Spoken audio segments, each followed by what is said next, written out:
Create Opportunities with Natalie Grandison, who is our first distinguished speaker for our virtual professional development and mentoring summer 2020 series with UVA Engineering Trustees. Wow, that's a mouthful, but we're so excited to have Natalie here. Before we get started, we have a couple of housekeeping items, and I'm also going to introduce our team that's helped facilitate this event. So we want to let you know that we are recording this event, and we will send up a follow-up email with a recording and the resources that we share today. We are having some challenges with our chat today, so we don't have that. We can't post in links, but we will send them to you directly. Also, please send your questions and through the Q&A for the webinar, and we'll be answering those throughout the webinar and also at the end of the webinar. My name is Frances McBride, and I am so fortunate to have the chance to collaborate with a great team who has been helping to facilitate this webinar, including Reggie Leonard, who is our Associate Director for Career Connections and Community Engagement with both the Data Science School and the Engineering School, Heather Palmer, who is our Assistant Director, Dana Quist, Eric Newsom, who's helping with the webinar, and also a huge shout out to Sarah Mullen, who's our Director of Campaign Initiatives for the School of Engineering and who has been instrumental in developing this webinar. Today, we are so fortunate to have today to be able to interview and hear from Natalie Grandison, who will be sharing advice and offer guidance on how to be creative, make connections, and create opportunities in a challenging climate. Natalie is a member of the Board of Trustees for the School of Engineering and Applied Science and the Director for the Engineering Initiatives at the James and Alice Clark Foundation, where she manages the foundation's Clark Scholars Program. Natalie reached out to Sarah to offer to speak with current students and alumni about conducting a job search in an uncertain climate. When Natalie graduated from college, she also experienced a challenging hiring climate. With the US economy in a recession, the job market had changed dramatically. Competition for jobs increased as a number of skilled professionals were laid off from their companies, and firms were reconsidering their hiring plans as they were waiting for the economy, or for the softening economy to firm up. Job seekers had to adapt. Natalie is here to share her story, offer invaluable advice and strategies as we know the world seems a little uncertain right now. But we want you to know that you are not alone and that we are here to help you navigate the job search and help you with your career goals. Natalie, we're thrilled you're here. We would love to have you share a little bit more information about you, and then we're going to start the interview. Great. Thank you so much, Frances, and hello to the UVA community. I'm so honored to be a part of this professional development summer series, particularly during this time. As Frances mentioned, I also experienced a lot of anxiety and uncertainty, panic, when I graduated from undergrad in 2007. And I am here today because my career has taken a circuitous route.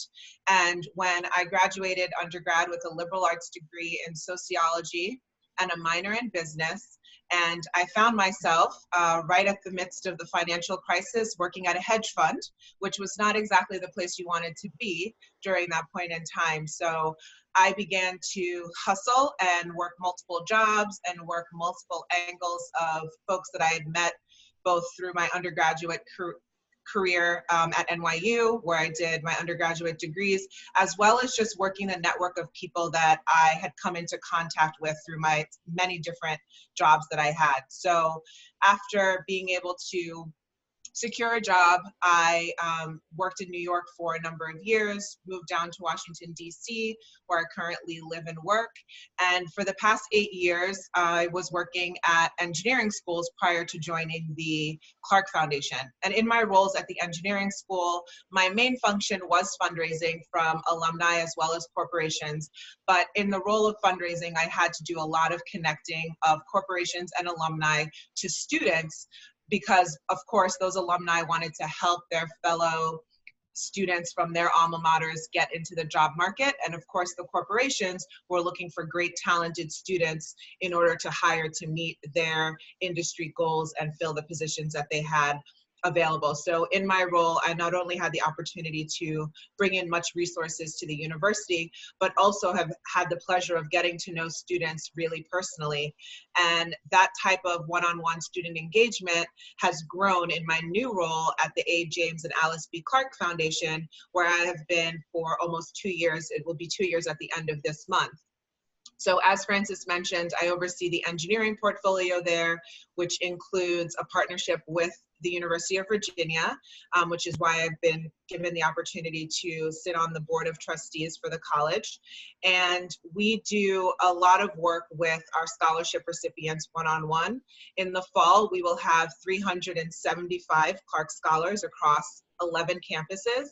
And one of the amazing parts of my job is that I get to go on campus visits and hear from the students. And whenever I meet the students, I always ask them, what are you doing outside of your classes, right? And in those conversations is when I learn about things that they're participating in on design teams, or a student that is taking their engineering woodshop skills and helping the theater put on a show in a completely different department, or about the fact that they've been working with faculty members in labs. And I always try to remind those students, you know what, those are the great things that employers want to hear about when you're on interviews, and that you should really talk about. So it is my pleasure to be here today to hopefully provide you all. Our goal is at the end of this, you'll have 3 takeaways on what you can do during your job search during this very uncertain time, and know that you are not in it alone. Everybody is in this position right now.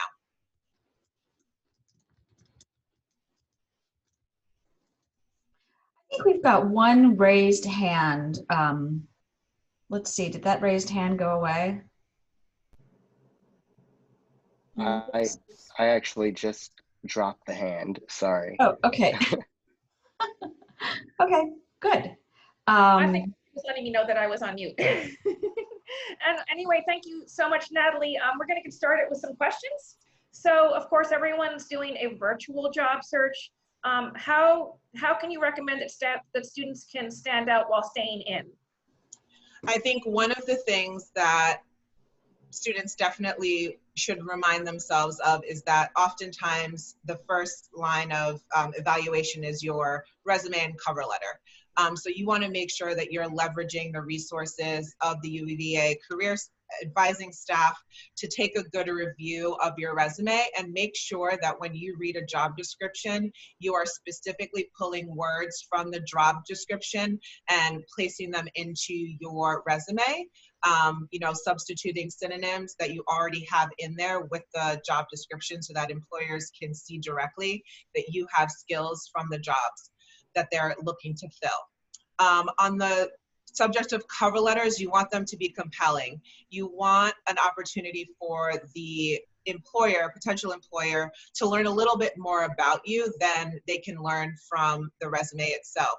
So pick a specific project that is required from the job description and try to find something similar that you did, and use the cover letter as an opportunity to talk a little bit more about that.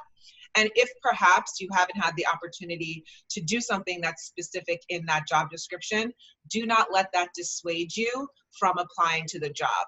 If you're interested in it and you have a passion for the company, apply for that job. And in your cover letter, talk about why you think that you are the best fit for that job and why you love the company and are interested in working there.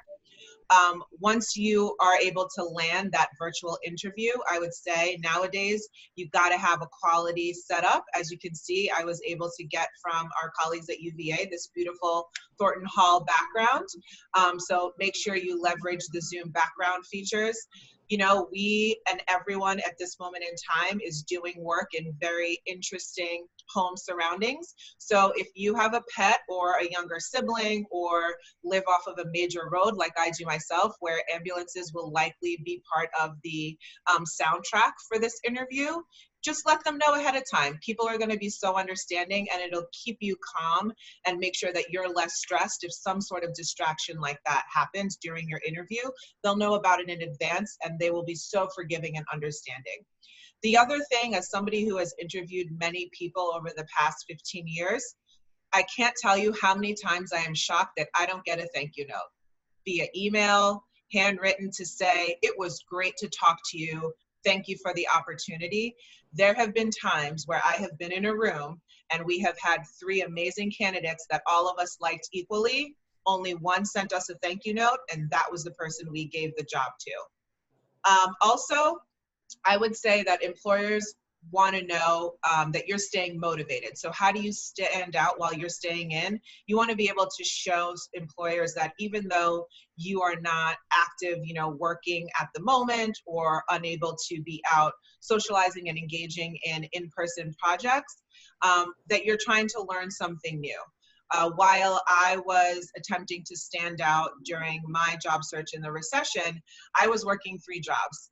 I was a hostess, I was working basketball games as a stat crew person, I was a babysitter, and when I was on interviews, I mentioned the fact that, I was working 3 jobs just so that I could have the opportunity to get in a position like the one I was interviewing for, and employers appreciated the fact and got to understand a little bit more about my personality, my grit, my willingness to work hard, and those are the kinds of qualities that they want to see. So one way that you can stand out is by sharing those personal things. Don't be afraid to share your side hustle that is not necessarily directly affiliated with the job that you are applying for, because it does say a lot about your values and your personality. And let's face it, people want to work with people that they like and think have similar values to them. Natalie, thank you. Great advice. Thank you so much. What tips can you offer for sustaining motivation amid the uncertainty?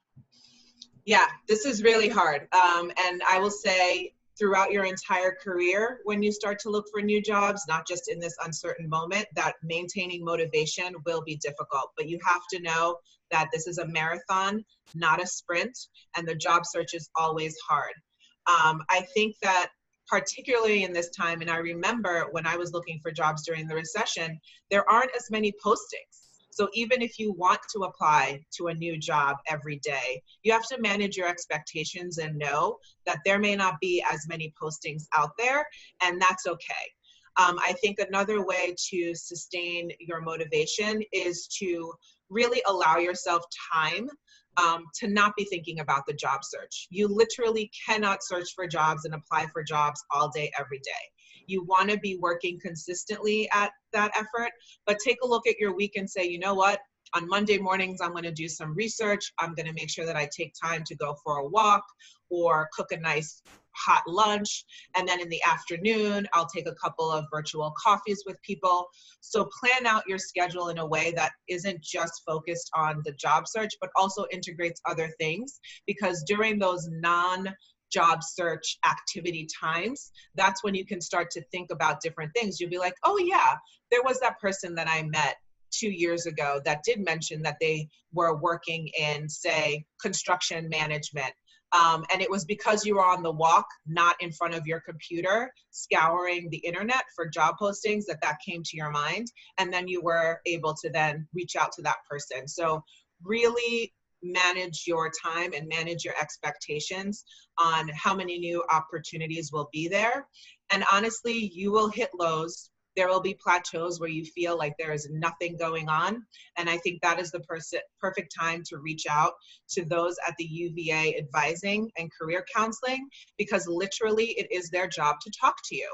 So when you have no interview lined up, when you have no job to apply for, that is the perfect time to reach out to them and set up an appointment via handshake. Natalie, thank you so much. What can students and recent grads do to stand out from the pack? So I would say one of the greatest things that has come up, which did not exist during my search in the recession, is LinkedIn. LinkedIn is an amazing professional resource. One of the things that I see most often about current students and recent graduates is that their LinkedIn profile is really connected to a lot of current students. And as much as you want to connect with your friends, LinkedIn is not the place for it. You want to make sure that your LinkedIn network is filled with connections that are in industries that you're interested in and are with people that are professionally and currently working. So you might be thinking to yourself, I don't have a full-time job. How could I possibly have a large professional connections on LinkedIn? Totally makes sense, and that's fine. I want everybody to think about 3 or 4 speakers that they've heard while at UVA. I know for sure that they have brought in some fantastic folks. Those are people that you can definitely connect with. On LinkedIn itself, UVA has a specific alumni group. Connect with that UVA alumni group as well on LinkedIn. That expands your professional network. Your faculty members that have taught courses that are particularly interesting to you or that really helped you find a direction in what you wanted to do, connect with those faculty members because they will know alumni that they are connected to on LinkedIn that you may want to get to know as well. And finally, I would say in that little box, when you say, you know, you would like to connect with someone, add a personal note and say, it's okay that you heard them speak 2 years ago, and say, I heard you speak at UVA at this event 2 years ago, and it still inspires me today. I just wanted to connect with you and learn a little bit more about you. The other thing I would say, other than LinkedIn and really leveraging that, is to talk about a unique program that you were involved with on your campus. So for example, as Francis mentioned, I oversee the Clark Scholars Program, which we have 28 students at UVA right now. And part of that program is that they get access to some of those speakers ahead of events. They're required to take 2 business courses. They're engaged in community service on campus and in the Charlottesville area. Those are programmatic components that not necessarily every single engineer has the opportunity to do. So find your equivalent Clark Scholars program that you're involved with and make sure that you talk about that, because everybody's taking the same classes in civil engineering. So it's those additional things that you're doing that will really allow you to stand out from the pack.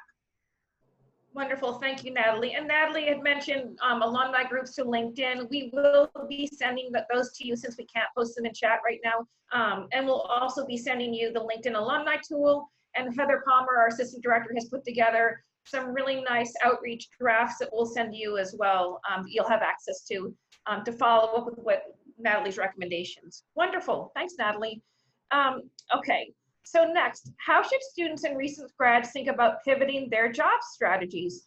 Are certain strategies more or less effective in this current climate? This is a great question. I definitely had to do a lot of this during my search back in 2007, 2008 during the recession. I don't necessarily think that there are strategies that are more or less effective so much as you have to keep sort of recycling things that you did last month with this month and just keep trying to do things over and over again in a loop.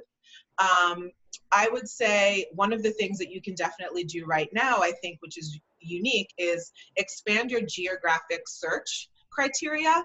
So if you're looking in and around the Charlottesville, Virginia area, now is a great time to understand that due to the nature of this pandemic, a lot of companies that wouldn't necessarily have hired students or even folks, you know, mid-career like myself, that live in other locations are willing to do so because they now understand that virtual work can still be productive. So if you were looking in a certain, you know, mile radius from campus, expand that. See what's going on in Seattle, in New York, in Texas, because you never know. They could be hiring for a remote position that you are absolutely perfect for.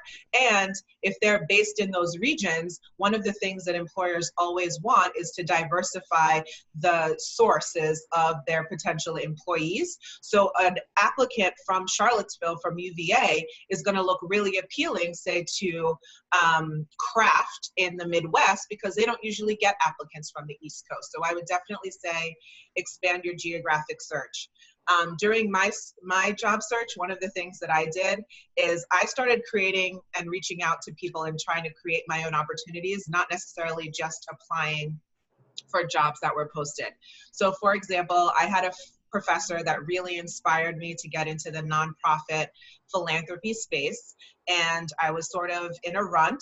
And again, you know, hustling from job to job. And I sent her an email similar. And I said, you know, Professor Spiro, just wanted to let you know that your class really inspired me. I'm still, you know, trying to get into this space. I'm not sure if you're working on anything right now, but I would love to offer my services for free if you have any project that you would like me, that you would need help in. And it turns out that she was in the process of writing a book and putting together presentation and a paper for submission that she then went on to present at a conference. And she actually responded to me and said, you know what, I really could use some help. And as a matter of fact, I can offer you a little bit of money. So it was both a great opportunity for me to stay connected to the nonprofit space, because again, all those jobs that I described were not at all in the industry that I was trying to get into, but I had to make ends meet. I was hustling to make it work. And so it was great for me to be able to have that industry specific experience on my resume, because that was an opportunity that I created for myself. So that's definitely something that I would say, sort of creating a new strategy to be effective, just because don't just rely on a job posting. You can sort of create opportunities on your own. One of the things that I think exists at UVA right now is something called Propel UVA, where there are project-based activities that students can participate in. So I would definitely say that that is something you should look into.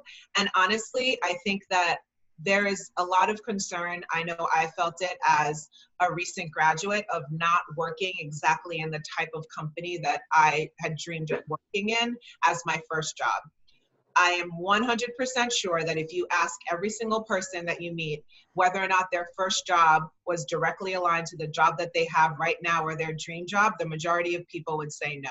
So I would say definitely don't be afraid of changing your strategy up a little bit and applying for those jobs that you see that are open that don't necessarily directly align with your interest right now, because that doesn't mean that you won't be able to get into your dream job or your dream company for your second or your third job. Wonderful, thank you, Natalie, Nat. Oh, yeah, question. I wanted to interject really quickly. There's a question from the group that really segues into what you were just mentioning. The question is, do you have any tips for resumes, and what kinds of content catch your eye when you're on the hiring side? And I would like to add maybe to that question as well. You talked about having these kind of hustle-oriented jobs where they don't necessarily directly relate to what you studied, but there's something that you're doing to gain professional experience. So could you also add how you might talk about those on that same resume as well? Yeah, absolutely. So I think for me, a resume that is free of grammatical and spelling errors is key. Again, I would say for me, when I have a job posting, I have developed a job description very intentionally and oftentimes with a lot of input from other colleagues. And so we are looking for the same, essentially, actions, verbs that we have in the job description. We want to see those verbs in the resume. It seems very simple, but that's definitely something that I would say. And you want to have a clear and concise format. So you want it to be very easy on the eyes. You don't want somebody to pick up your resume and feel like they're reading small font for a term paper. So I would say those are the key resume tips. And I always had a little area for interest, because I think that oftentimes in that initial sort of get to know you part of an interview, I always sort of look for things in common with the person. And sometimes in that interest section, there's something there that I can say, oh, I see that you like hiking, you know, where was your last hike? And it sort of helps break the ice a little bit. In terms of putting on the resume things about, you know, jobs that aren't necessarily aligned to what I'm applying for, I would say, so I didn't put on my resume that I was a hostess at a restaurant or that I was a babysitter, but I did put on my resume the book assistantship that I was able to secure with my former faculty member. So I would say, for a tip in terms of including it on your resume, I actually asked her. I said to her, I said, listen, I want to get into the nonprofit space. How should I phrase what I'm doing with you in a way that would be appealing for an organization that I would be working for? And she's the one that helped me craft the description so that it was professional speak. At the time I was a student, I didn't know what the key words were to describe that I was, you know, a project assistant and that I was helping formulate frameworks for nonprofit outreach. Like those were vocabulary words that were not in my everyday vernacular. So she was really helpful. So if you have the opportunity to reach out to a faculty member that has really inspired you and ask them for help, I'm sure that they will help you come up with a way to describe that on your resume in a way that would be compelling for industry. Thank you, Natalie. And students, all participants, still feel free to ask questions as well. We'll be monitoring that also. Thank you, Reggie. Natalie, if students aren't hearing back from employers right away, what else can they do to stay active in their search? So I would say the first thing, don't take it personal. In addition to how surprised I am at how many people don't send thank you notes, whenever I'm on a job search, I'm also surprised at how many employers don't even bother to respond that they've received my resume or that the position is filled. Employers are inundated with applications. Some are better than others at replying, and if you don't hear back, I wouldn't take it personally. It's sort of just the nature of the job search process and the hiring process. I would say also ask for advice. So this is a very stressful and uncertain time, not just for you, but for people who do have jobs, who potentially are working at companies that are doing layoffs, for people who have jobs that are far away from their elderly parents during a health crisis, for people who don't have jobs and are trying to figure out also how to get on a job search, for those that are home with families and have kids running around in the background while they're trying to do their jobs and there's no daycare. So just being understanding and asking people for advice sort of takes the stress off of them, as opposed to sending them your resume and your cover letter and saying, hi, I want to know if you have a job for me.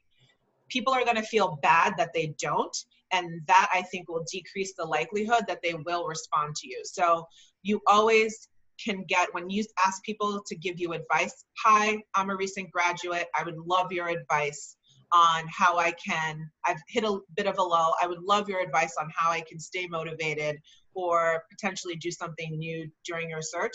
Or you can say, hi, I see that you're a UVA graduate and you've gone on to work at IBM.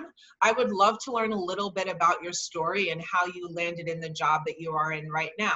People love to talk about themselves. So if you put out an outreach and you don't necessarily ask directly for a job, and it leads them to a conversation with you that allows them to get to know you a little bit better, then they feel personally connected to you. And if and when there's an opportunity that comes up that they think you might be a good fit for, they'll think about you because they'll have positive feelings about the conversation that they had with you. Thanks, Natalie. What about, you've shared so much and so many great resources and ideas. For you, what do you think was the most impactful thing that was most helpful for you, the most impactful? So the most impactful for me was definitely the phone call that I received from my former boss at one of my work study jobs on campus. So as I mentioned at the top of the interview, I was working at a hedge fund part-time, again, not related to my undergraduate degree in sociology with an interest in nonprofits. But again, they were hiring and paying at the time, but I could tell that the hedge fund was not going to be number one, I wasn't interested in working there long term. And also with a financial crisis, working at a hedge fund was the worst place to be at the time. And so she called me, and this was a work study job that was working in athletics, doing events and running all the stats for the basketball games. And we had kept in touch, and she reached out to me and she said, hey, there's this position, it's an administrative assistant position here in the Office of Student Affairs on campus. I think you would be really great for it.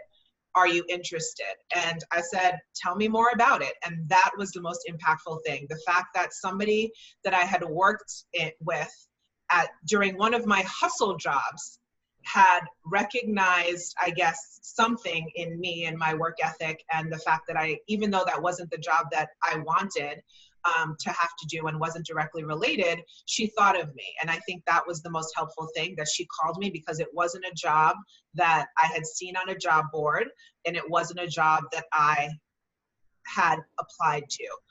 So that was definitely the most helpful thing, was just maintaining good connections with people was the most helpful to me, because it was one of those.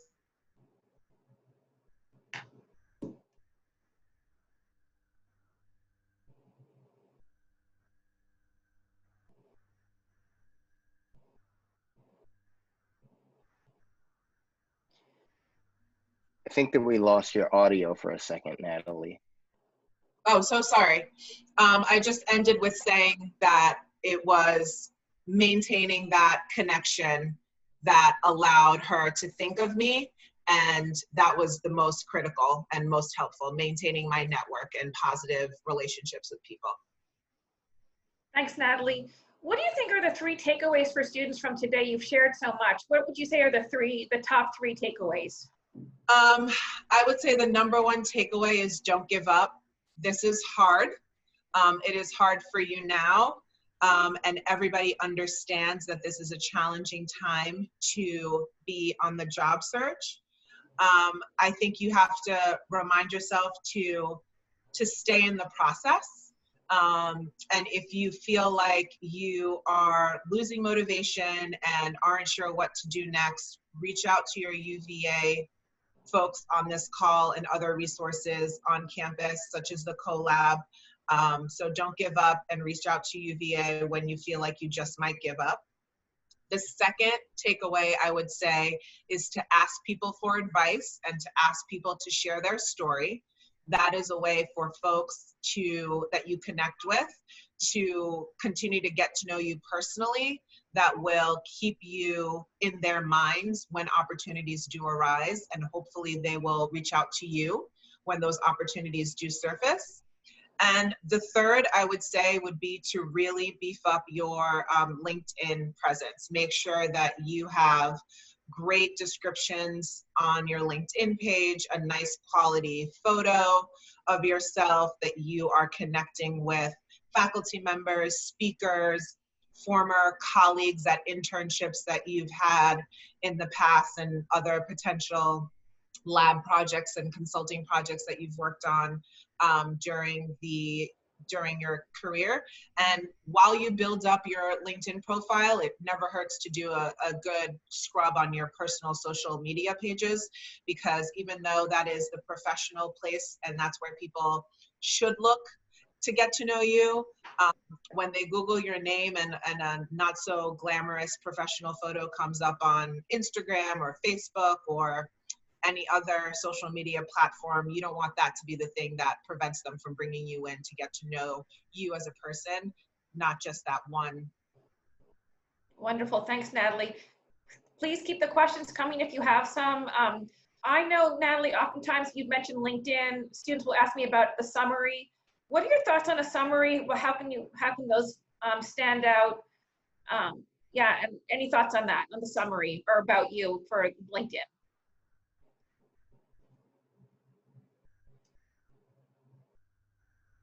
Oops, we might have a little bit of.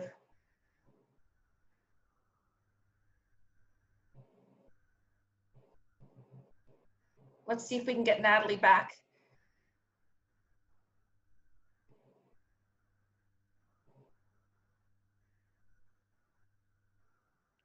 Francis, maybe while Natalie is coming back, maybe you can speak a little bit to the CoLab that she mentioned, and some of the resources that students might be able to find on that, which we'll be sending along afterwards. Absolutely. Thanks, Reggie. So yeah, Natalie had mentioned CoLab. Our colleagues in the Center for Engineering Career Development and Data Science has put together this website, in particular Dana, and all of us have kind of contributed to it, but it's a resource in CoLab that you have access to. We will send you the URL. It has information about who's hiring. It has remote job boards, specialty boards like engineering associations, and niche job boards for nonprofit, startups, techs, and local civil companies. It also has information about virtual career fairs, who's hiring, bridge-year programs, online courses like UVA Coursera and more, hackathons, and summer projects that you can take advantage of as well. In addition, we're going to be sending you information about Propel, which Natalie had mentioned will be a great resource if you're interested in getting involved with projects. Natalie also mentioned connecting with alumni. There's the Virginia Mentor Program, which will be sending you that link, hundreds of mentors that you can connect with, in addition to the LinkedIn alumni tool and those outreach templates that Heather has created for us. We'll make sure that you get those as well. We also are recommending LinkedIn Learning, and we'll send you the URL for that, so that while you are doing a job search, you can also continue skill building as well.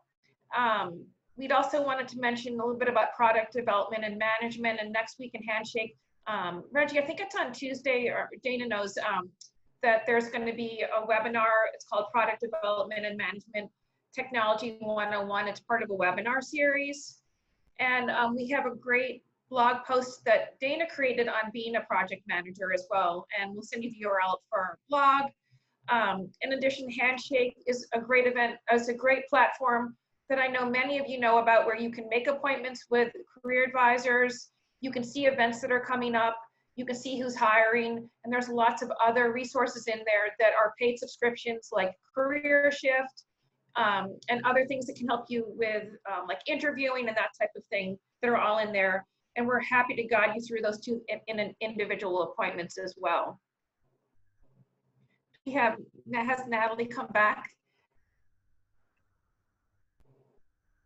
Not yet, but we have had a couple of questions come in since, and so we can kind of look at some of those. One question is about Propel, and I think this is something that we can get back to the students about, but the question is, are there any sessions open to rising second years, and what experience is needed for that program?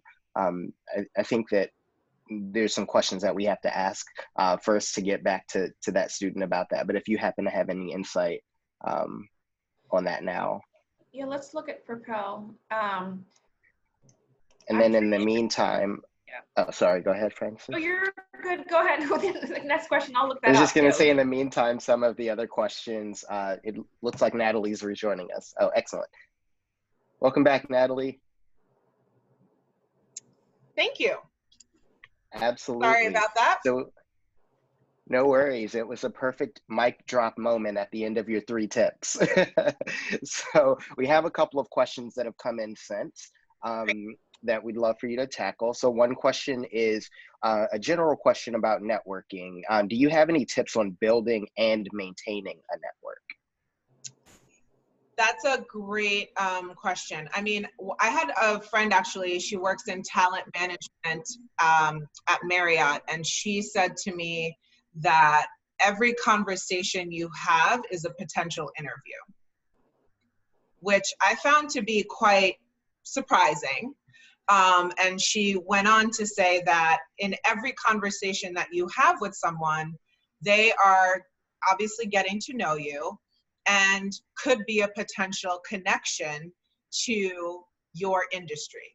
So even if that person isn't directly aligned with engineering or business, or in my case, nonprofit, you mentioning that that's your interest area, automatically, naturally, people start to think about who they might know in that space.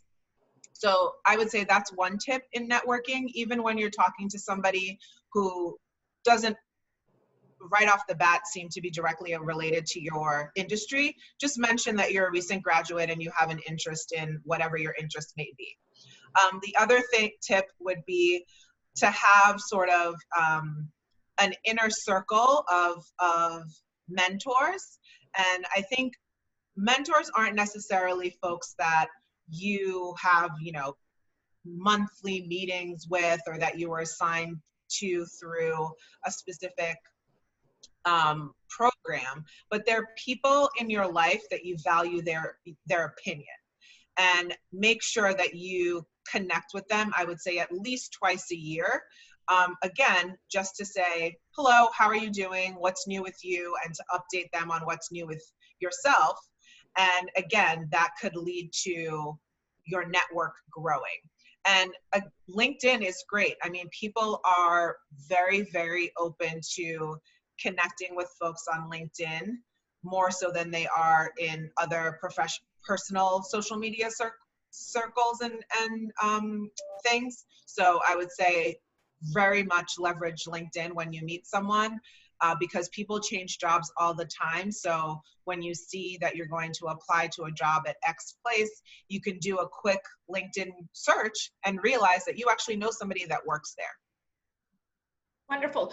Also, Natalie and Reggie, I have information about Propel, which we had a question about as well. So it is open to second years, and there are sessions that are open that you can register for. So the third, fourth, and fifth session you can register for. For the third session, it runs from June 29th through July 10th, and registration closes on June 14th. For the fourth session, it runs through July 24th, and registration closes on the 28th.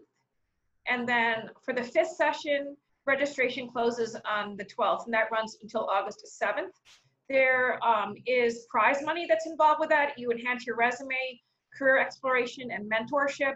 And if you just Google, we will send this to you, but if you just Google UVA Career Accelerator Propel, it'll take you to the University of Virginia career website, and it will be, all that information will be right there, and you can register for it. So still 3 sessions that you can take advantage of, definitely available for second years.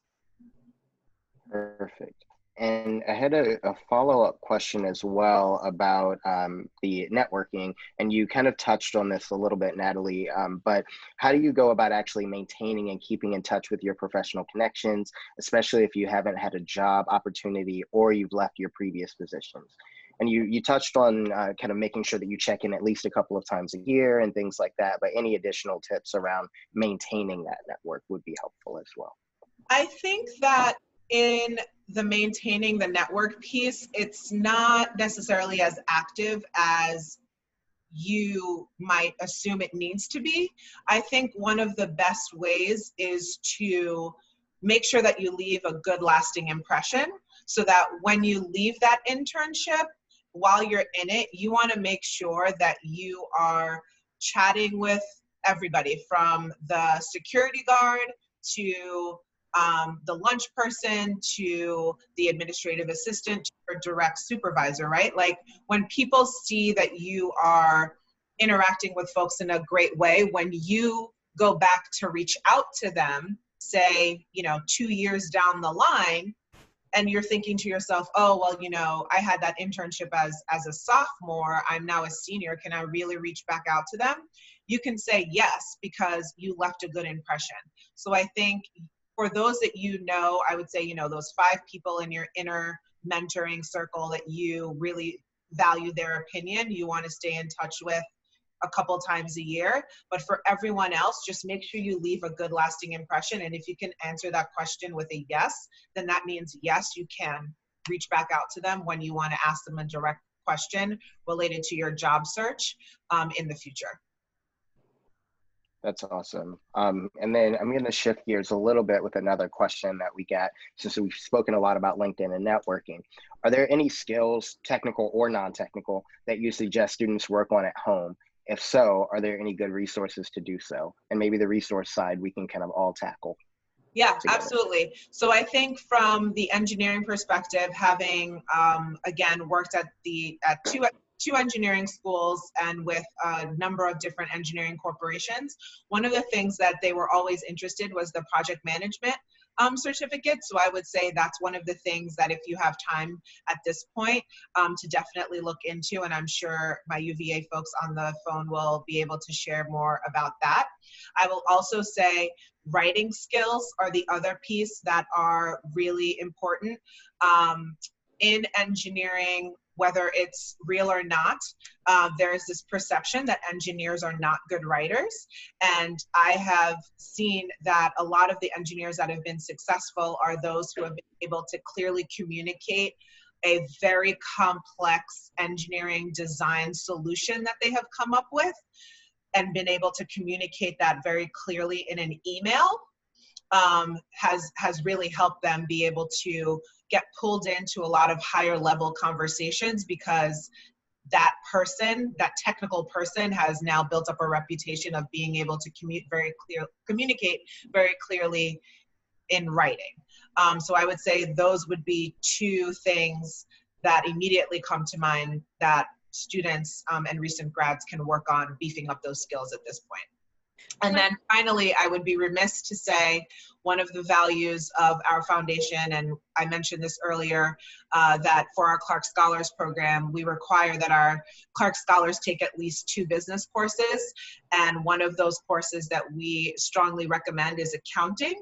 So I would say if you, no matter where you go, there is, in whatever industry, there is business and accounting and finances. So if you can get a baseline understanding of budgets and balance sheets and what is the revenue stream for whatever business entity that you will go and work for, that would be another area that I would say to beef up your skills. And that's definitely something that Mr. Clark found as he progressed beyond just being an everyday project manager. He actually went back to school to get additional credentialing on that, because he felt like that was a missing part of his education that he should have beefed up on earlier. Thanks, Natalie. I'm just going to say again, we do have, Dana Quist has put together a really nice blog post on being a project manager, which we'll send you, but again, it's on our website. And then also there is a Technology 101 web series that's going to be on product development and management next week, and you can sign up for that in Handshake, and it's called Product Development and Management Technology 101 web series. Excellent. Reggie, I think we have one more question. We do, yeah. So it's back to LinkedIn. Very tactical question. In leveraging LinkedIn, is it appropriate to contact recruiters for jobs you have applied to, express interest, or to just learn more about the role company before applying? What's the best way to go about expressing sincere interest in a role? Yeah, I mean, I think the best way obviously is to apply. And I think that being able to reach out to others that you know, to say, hey, I see that you work at Google. Do you have the opportunity to take a look at my resume and see if you would be willing to pass it on? That's always a great approach. And I think it is okay to reach out to recruiters on LinkedIn to say, hi, I see that you're the hiring manager for this position. I did submit my application yesterday. I just want to let you know that I'm available for any questions and I'm very interested in the position. It can't hurt you to show additional interest. I wouldn't, call them on their personal phones, every day. Then that gives a wrong impression. But yeah, you can definitely reach out via LinkedIn and say, I'm interested and I've applied and I hope to speak with you. Wonderful. I think no more questions maybe. Natalie, you've been incredible. Can't thank you enough for all that you've shared. Some takeaways from me, what you've shared, were also a thank you note is important. Instead of asking for a job, ask for help or guidance or advice. Definitely work on your resumes and cover letters, and focus those in on what you're applying for, and how important networking is with the stories that you've shared. You've been invaluable. We can't thank you enough. Thank you also to our team, Reggie, Eric, Sarah, Dana, Sarah Elbert as well, and Heather Palmer, of course. We will be following up with a recording of this webinar and with all of the resources that we shared as well. So look out for that and continue to read our bulletins. We are here for you. Please don't hesitate to make appointments with us through Handshake or email us directly. We are here for you as a team. And Natalie, again, thank you so very much. It was my pleasure. Just stay in the game. It will happen. Don't worry. You'll get there. Thank you so much. Bye, everyone.